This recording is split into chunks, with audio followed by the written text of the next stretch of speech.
3 दिसंबर को गाय काटने की घटना दिखाई जा रही है और खुद का आईजी क्राइम एसके भगत, उसका स्टेटमेंट है कि नहीं साहब, मेडिकल रिपोर्ट आ गई है, ये गाय तो 1 दिसंबर को काटी गई।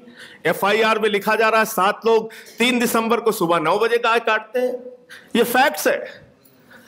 और उस नाम पर, उस गाय के नाम पर बवाल करके एक इंस्पेक्टर को शहीद कर दिया जाता है। और इसलिए शहीद किया जाता है कि वहां पर मुजफ्फरनगर से बड़ा कांड करने की तैयारी थी।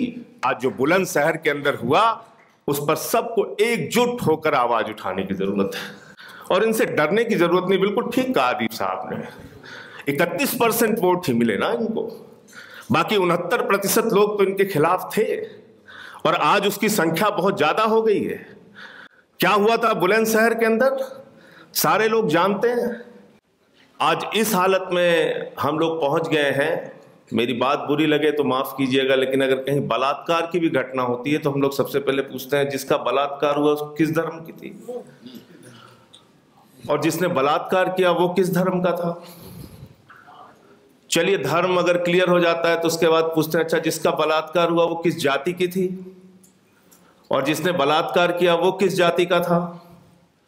और हमने देखा है और हमने ये बर्दाश्त किया है कि कठुआ के अंदर 8 साल की बच्ची के बलात्कार के मामले में बलात्कारियों के समर्थन में भारतीय जनता पार्टी के 3 मंत्री प्रदर्शन करने के लिए जाते हैं। शर्म आती है ऐसे हिंदुस्तान को बनाने की लोग कोशिश कर रहे हैं।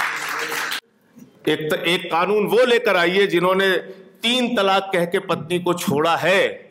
अगर उन पर आप अपराध घोषित कर रहे हैं तो 3 तलाक कहे बगैर जिन लोगों ने अपनी पत्नी को छोड़ रखा है उनके खिलाफ भी आप कानून लेके आइए इस देश के अंदर। तो हिंदुस्तान वो मुल्क है जहां बिस्मिल्लाह खान की सहनाई संकट मोचन के मंदिर में गूंजती है। हिंदुस्तान वो मुल्क है जहां मलिक मोहम्मद जायसी पद्मावत लिखते हैं। हिंदुस्तान वो मुल्क है जहां रस खान को पढ़कर हम भगवान कृष्ण के बारे में जानते हैं। हिंदुस्तान वो मुल्क है जहां मोहम्मद रफी गाना गाते हैं, सुख के सब साथी दुख में ना कोई, मेरे राम तेरा नाम एक साचा दूजा ना कोई।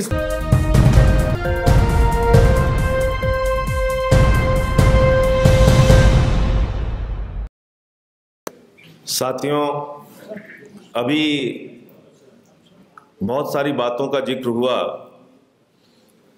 और ये बिल्कुल सच है कि सेकुलरिज्म में यकीन रखने वाले हिंदुस्तान में हिंदू भी हैं, मुसलमान भी हैं, और दोनों तरफ 80% जिसका आप जिक्र कर रहे हैं उससे ज़्यादा संख्या होगी, कम नहीं होगी। लेकिन 2-4% जो कट्टरता की बात करने वाले लोग हैं, जो गाय के नाम पर इंसान का कत्ल करने वाले लोग हैं, उनकी शायद आज चर्चा मीडिया के माध्यम से ज़्यादा होती है, उनकी बात ज़्यादा दूर तक पहुंचाने की कोशिश हो रही है, नफरत की बुनियाद पर हिंदुस्तान को बनाने की कोशिश हो रही है। और आज इस हालत में हम लोग पहुंच गए हैं, मेरी बात बुरी लगे तो माफ कीजिएगा, लेकिन अगर कहीं बलात्कार की भी घटना होती है तो हम लोग सबसे पहले पूछते हैं जिसका बलात्कार हुआ उसको किस धर्म की थी, और जिसने बलात्कार किया वो किस धर्म का था। चलिए धर्म अगर क्लियर हो जाता है तो उसके बाद पूछते हैं अच्छा जिसका बलात्कार हुआ वो किस जाति की थी, और जिसने बलात्कार किया वो किस जाति का था।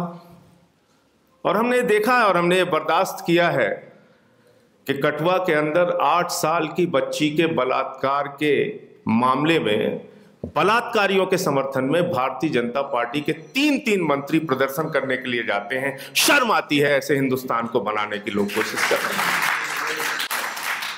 शर्म आती है कि झारखंड के अंदर जो लोग गाय के नाम पर इंसान का कत्ल करते हैं उनको कोई और नहीं, इस देश की सरकार में बैठे हुए केंद्रीय मंत्री माला पहनाकर सम्मानित करने का काम करते हैं। और कहा जा रहा है कि हम मुस्लिम महिलाओं को न्याय देना चाहते हैं, नजीब की मां को न्याय नहीं देना चाहते, 1 लाख की पत्नी को न्याय नहीं देना चाहते, पहलू खान के परिवार की औरतों को न्याय नहीं देना चाहते, मुस्लिम महिलाओं को न्याय देने के लिए हम बहुत चिंतित हैं। और अभी ट्रिपल तलाक का बिल आ रहा था तो जब मीटिंग हुई तो मैंने उसमें कहा कि भाई एक साथ 2 बिल आप लेकर आइए। एक कानून वो लेकर आइए जिन्होंने 3 तलाक कह के पत्नी को छोड़ा है। अगर उन पर आप अपराध घोषित कर रहे हैं तो 3 तलाक कहे बगैर जिन लोगों ने अपनी पत्नी को छोड़ रखा है उनके खिलाफ भी आप कानून लेके आइए इस देश के अंदर, बनाइए, समानता की बात कीजिए, समानता की बात कीजिए। लेकिन नहीं, तो ऐसे बहुत बहुत सारी घटनाएं हैं जिससे मन बहुत व्यथित हो जाता है। और एक हिंदुस्तानी होने के नाते मैं ऐसा मानता हूं कि इस देश में सबको रहने का हक है। वो लोग जो धर्म में यकीन रखते हैं, वो लोग जो उदारता के साथ धर्म को मानते हैं, वो लोग जो धर्म को नहीं भी मानते हैं, उनको भी रहने का हक है हिंदुस्तान में।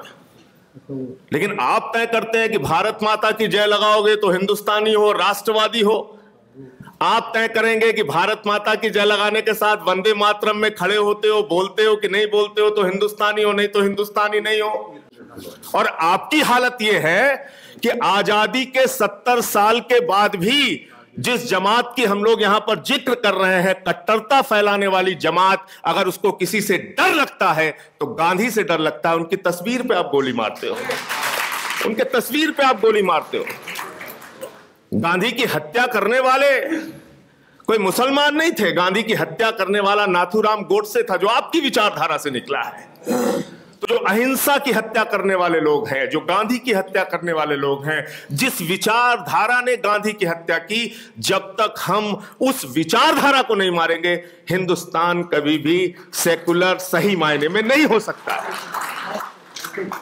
और ये बात दोनों तरफ लागू होती है, क्योंकि मुसलमानों में भी कुछ लोग हैं जो कट्टरता की बातें इसी तरीके से फैलाने का काम करते हैं। आप किस मुल्क में कट्टरता फैलाने की बात कर रहे हैं? मैं एक बार गया था देवा शरीफ, हजरत वारिस अली साहब की दरगाह पे वहां गया तो कहने लगे साहब अब आरती होगी। मैंने कहा दरगाह पे आरती होगी? तो कुछ लोग वहां इकट्ठा, उन्होंने कहा कि वारिस तुम ही हो, कन्हैया तुम ही हो, मेरी जीवन नैया के खेवैया तुम ही हो, रखना मेरी लाज ऐ वन मुरारी, करूं वंदना जग के वारिस तुम्हारी। हम वारिस अली साहब को इस अंदाज में याद करते हैं, आप कहेंगे नहीं नहीं साहब हम आपको ये आरती नहीं गाने देंगे। तो मैं ये कहना चाहता हूं, हिंदुस्तान वो मुल्क है जहां बिस्मिल्लाह खान की सहनाई संकट मोचन के मंदिर में गूंजती है। हिंदुस्तान वो मुल्क है जहां मलिक मोहम्मद जायसी पद्मावत लिखते हैं। हिंदुस्तान वो मुल्क है जहां रसखान को पढ़कर हम भगवान कृष्ण के बारे में जानते हैं। हिंदुस्तान वो मुल्क है जहां मोहम्मद रफी गाना गाते हैं, सुख के सब साथी दुख में ना कोई, मेरे राम तेरा नाम एक सांचा दूजा ना कोई। इस देश की खूबसूरती को कुछ लोग खत्म करने में लगे हुए हैं, इस देश को मिटाने में कुछ लोग लगे हुए हैं। यही हमारी देश की खूबसूरती है, उसी को आप मिटाना चाहते हैं, उसी को आप खत्म करना चाहते हैं।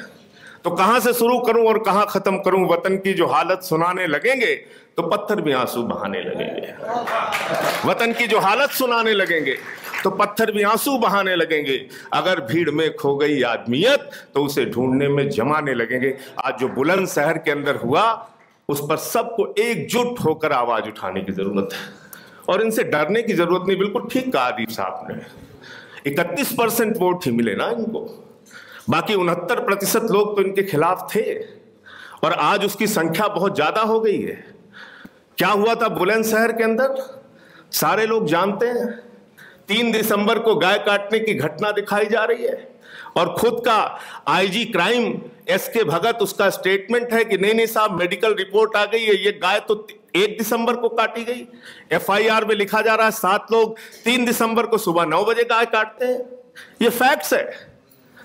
और उस नाम पर, उस गाय के नाम पर बवाल करके एक इंस्पेक्टर को शहीद कर दिया जाता है। और इसलिए शहीद किया जाता है कि वहां पर मुजफ्फरनगर से बड़ा कांड करने की तैयारी थी। तो मैं आज इस किताब के विमोचन के मौके पर हृदय की गहराइयों से अदीब साहब को बधाई देना चाहता हूं, शुभकामनाएं देना चाहता हूं और उम्मीद करता हूं कि ऐसे बहुत सारी आपकी लेखनी के माध्यम से ऐसी बहुत सारी बातें हम लोगों को आगे भी जानने को मिलेंगी। बहुत बहुत धन्यवाद, आपने मुझे यहाँ बुलाया, अपनी बात कहने का मौका दिया।